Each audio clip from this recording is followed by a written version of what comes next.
سم ancient home remedies. جگر کی خرابی یا پیٹ میں گیس سے چکر آتے ہوں تو گرم پانی میں لیموں نچوڑ کر پینے سے فائدہ ہوتا ہے۔ گرم پانی 1 کپ اور لیموں کا رس 1.5 چمچ کی مقدار کے برابر روز صبح پئیں، فائدہ ہوگا۔ کالی مرچوں کا استعمال کرنے سے جسم میں موجود بادی جاتی رہتی ہے۔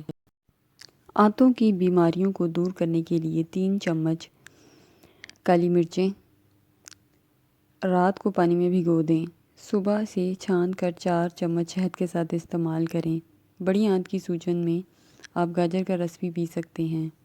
سیاہ مرچ آدھا چمچ، بھنا ہوا زیرہ 1 چمچ، تھوڑی سی ہینگ چنے کی دال کے برابر، سوندا نمک استعمال کریں۔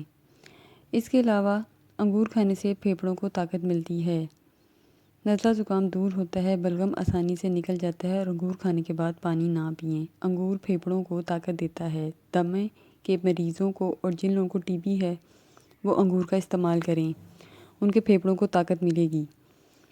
نارنگی کھانے سے زخم جلدی ٹھیک ہو جاتے ہیں، اس لیے ڈاکٹرز ہمیشہ وٹامن سی کھانے کا یا استعمال کرنے کا مشورہ دیتے ہیں۔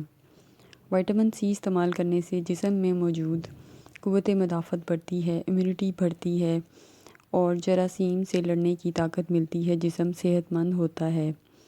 اس لیے وٹامن سی کا استعمال کرتے رہنا چاہیے۔ وٹامن سی بہت سی چیزوں میں ہوتی ہے۔ لہسن کا استعمال آپ کو بہت سے بیکٹیریا اور جراثیم سے بچاتا ہے۔